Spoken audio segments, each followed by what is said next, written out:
Hey guys, welcome to Cooking with Chase. Hope everyone's having a fantastic day. Today we are making Eggs Benedict, so let's get cooking. So, Eggs Benedict is kind of one of those like fancy brunch things that a lot of people maybe get when they go out, but are a little intimidated to make at home because it's poaching eggs, which can be difficult if you don't know how to do it. And then Hollandaise sauce. I think there's a big misunderstanding over what Hollandaise sauce is and how complicated it is. And I've got a recipe that I learned from my time in the kitchens that really simplifies it. So we're going to go over that. I'm going to show you that poaching eggs is not quite so scary. And really the main thing is that this dish is really nice for making for people at home, like somewhat larger groups, because everything can kind of be held. The eggs don't need to come out of the water immediately on. So we're going to kind of go over how to hold things and then how to plate it and take, hopefully, take some of the stress out of that. So, the first thing we're going to do is make the Hollandaise sauce. Now, traditionally, Hollandaise sauce is lemon juice, egg yolks, and melted butter. Traditionally, it's done in like a double boiler, so a large bowl over a pot of steaming water, and you slowly add your butter and a lot of whisking, and everyone talks about it being temperamental. There's kind of a newer way to do it, where you just crack your yolks into a small container with your lemon juice and your salts and melt butter in a microwave. And then you're just going to stream in your butter just like making a mayo.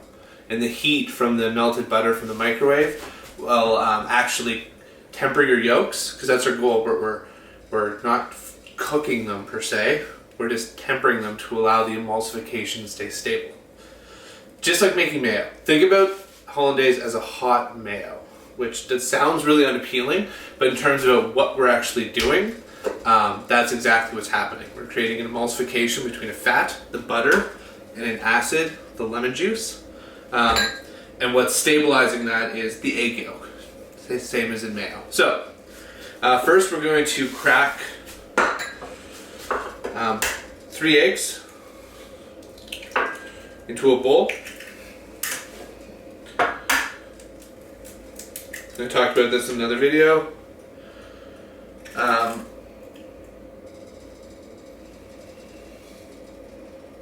a couple shells in this guy.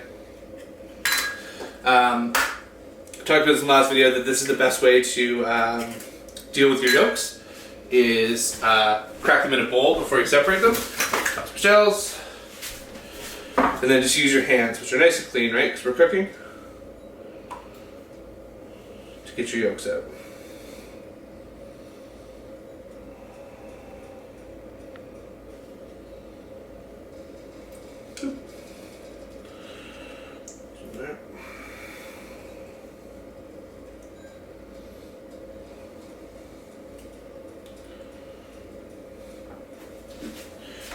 Keep your whites for egg white omelets, or we give them for a dog. A lot of times, really, really great snacks for dogs. I just got a little shell in this guy. Just gonna get rid of that. Right. Okay. So I'm using a hand blender to do this. So one of these guys. You could do this in a blender as well on a low speed. But this is what I find. So if you're using a hand blender, you want to use a vessel that kind of has about the same diameter on the bottom. You don't want to do this in a big bowl, because we're not going to be like stirring this around. We're going to be kind of doing an up and down motion here. Okay, so get our egg yolks in there. Now I'm just going to toss my butter in the microwave, and we're looking just to melt this. So I'm going to stick it in there for 2 minutes. We've got a pretty small microwave at home. And then we're going to get some lemon juice in with our eggs. So you always want to roll your lemon as much as you can before you cut it open. It helps break down the cells, so you're going to get a bit more juice out of it. And just start with half a lemon. You can always add more acid, but you can't take away. So I'm just going to start, depending on how much juice is kind of coming out. You're looking for like a tablespoon or 2 for 3 yolks.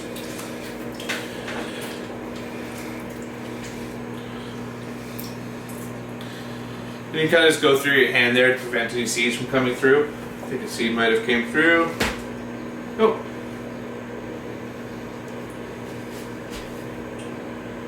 Yeah, we're good. Thought I saw a seed in there. Perfect. Yeah, so we'll just start with half a lemon and a pinch of salt. Remembering that we can always add more seasoning, but you can't take away, so we'll be correcting this as we go along. Okay, so that's good to go. Our butter is melted. And they used to do clarified butter, which just means taking off the milk solids. I find the kind of new thought is that milk solid actually helps create a more stable emulsification. So if you come over here,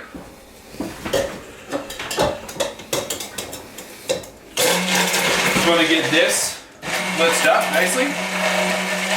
Then we're just going to start streaming in our hot butter.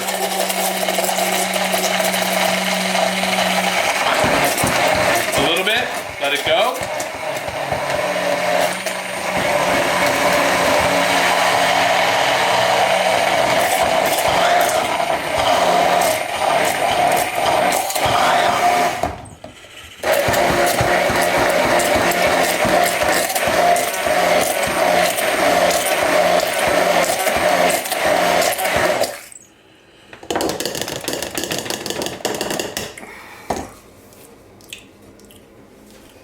Actually has enough acid. I'm going to add a touch more salt.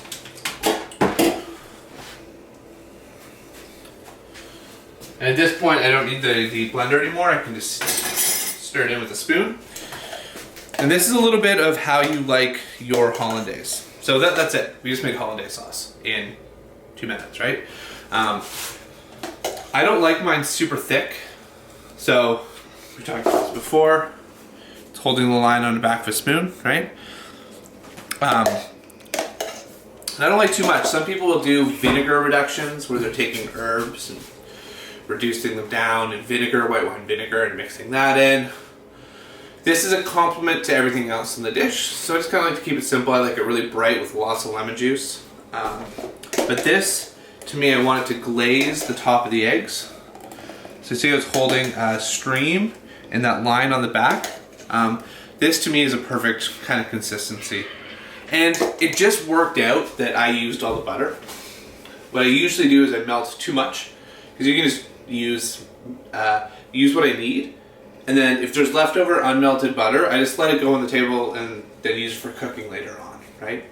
So it's kind of not ideal in the middle of the process to have to melt more butter, but this looks great.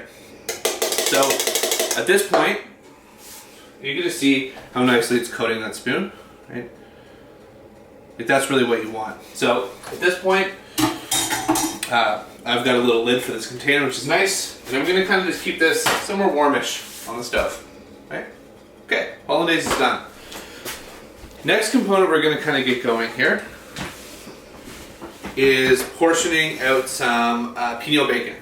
So you can use, for the protein, you can use, in New York or America, they traditionally use bacon. You can do it with ham. You can do, if you had some leftover brisket or, you know, smoked meat or something, some sandwich meat, you could use that as well. I really like pino bacon, and it was on sale, so we're gonna use that. So this came in a whole loin like this, and you're just gonna kind of slice off some like fairly generous little kind of steaky bits there.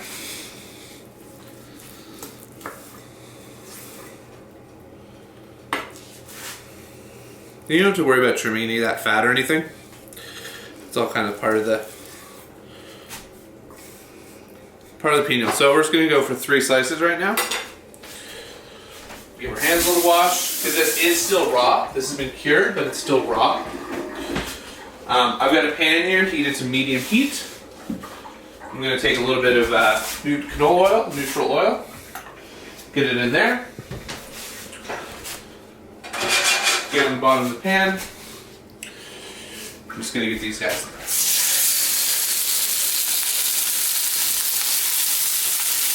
These obviously will not take long to cook because they're so thin, so we just want to get that going. Okay, so at this point we want to get our bread. We didn't have, normally English muffins, we didn't have those. we're cooking in a time where we don't want to be going to the grocery store right now, so we're just gonna use bagels, which is fine. Get those in the toaster. And you want them really toasted. I talk about this a lot. Anytime you're putting, think about what we're putting on top of this. It's getting a runny egg, it's getting Hollandaise sauce, and it's getting a bunch of meat. So this has to act like a sponge to soak up all that deliciousness and then not fall into this soggy mess. So you don't want some lightly toasted piece of English muffin or toast or bagel. You really want to get it nice and deep, like a crouton, right? You think of a crouton in a salad. It being so dry allows it to absorb a lot of dressing and still stay crunchy. So get some real color on your, whatever you're toasting, make sure to get some real color on it. Just gonna give our cutting board a little wipe here. We're cleaning as we go, right? Now we're gonna talk about poaching eggs. So remember, our Hollandaise is done. It's kind of sitting over there. That's stable for, in a home kitchen making breakfast, an hour easily before it starts to get dangerous. Our bacon's cooking here. That's rocking and rolling. Now we're gonna be poaching some eggs. So you want to do it in a shallow pot with just an inch and a half of water-ish, right? You don't want it at a rolling boil. You want it just kind of simmering there.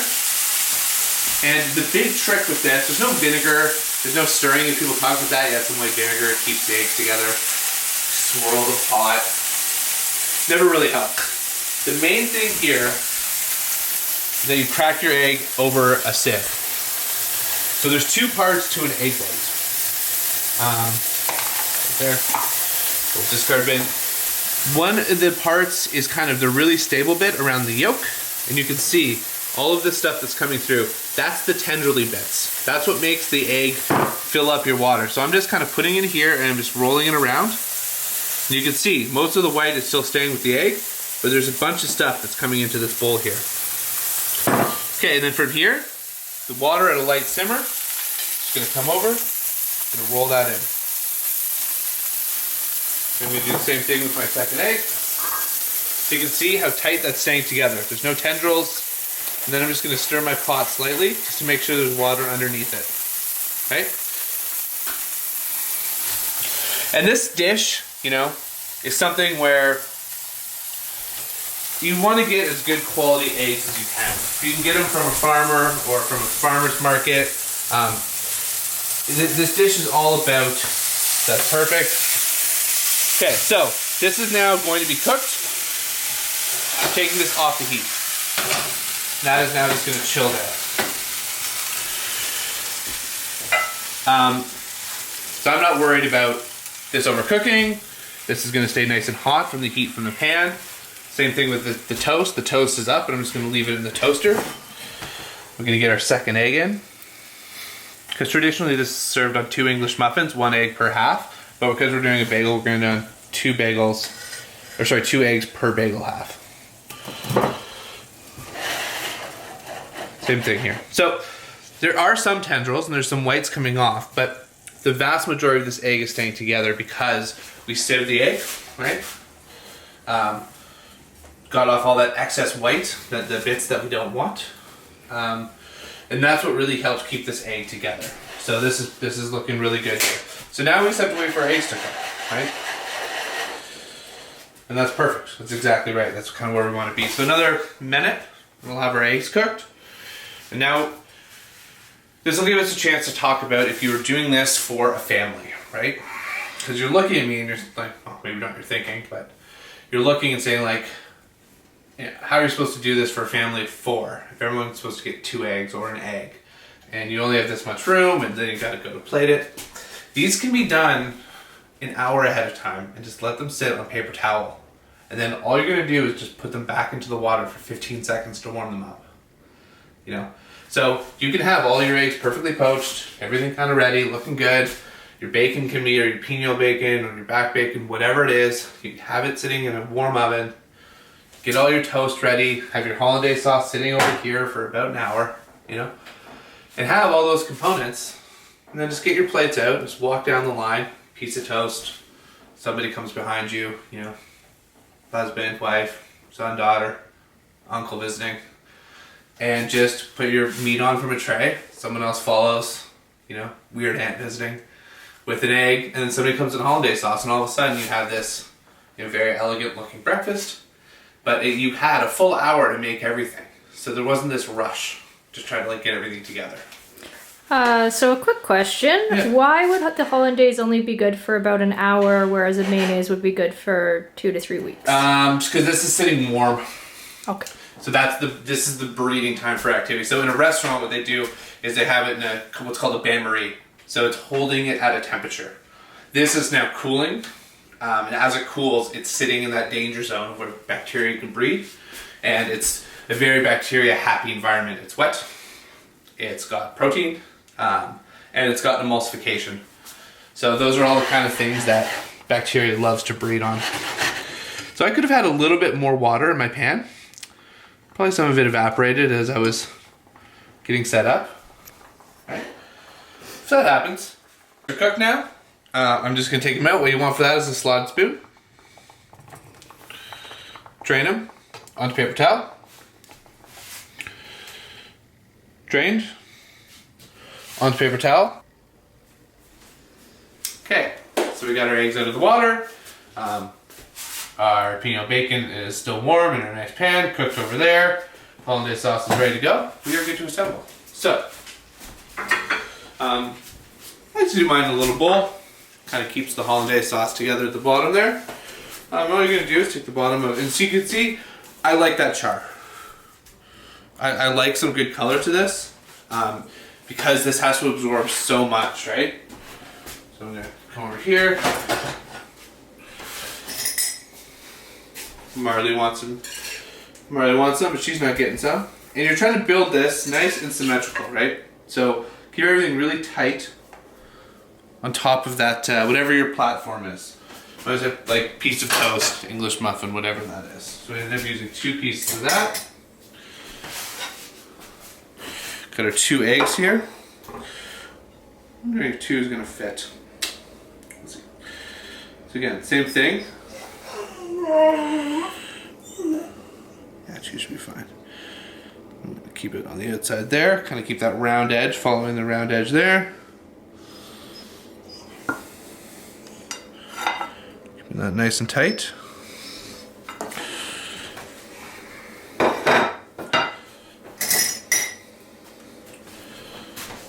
Got our hollandaise here, which to me is perfect. And this you really want to glaze, so just let this fall over the edge of your Eggs Benedict here. So everything else is really well seasoned, so I didn't add any salt to the eggs. That's all good. That to me is a perfect consistency of a hollandaise. You can still see it's covering the egg, but it's still falling. It's not super thick. Some people put a little bit of cayenne on there. I'm not a huge fan of that. I just add a little bit of black pepper on top. Fresh black pepper. And that's it. This is a classic, simple dish. And hopefully that demystified it a little bit, right? So like, go over the steps again. We microwave butter, hand blender with some egg yolks to make a hollandaise sauce, a little lemon juice, a little salt. Just kind of get your bacon cooked. If you want to do it in the oven, let it go in there. And then they're poached eggs. Sieve them to get rid of those eggs whites, and then remembering that if everything's taking too long, you burn your toast, your meat isn't done cooking. Don't panic. Just keep your water on, dip them in the water for 10 or 15 seconds to warm them back up, dry them off again, and then you can go to plate. Okay guys, thanks for tuning in. If you're cooking along or making the recipes at home, be sure to tag me at Chase Roche, hashtag cooking with Chase. Stay home, stay safe, eat well, and I'll see you tomorrow at 5. Thanks so much, guys.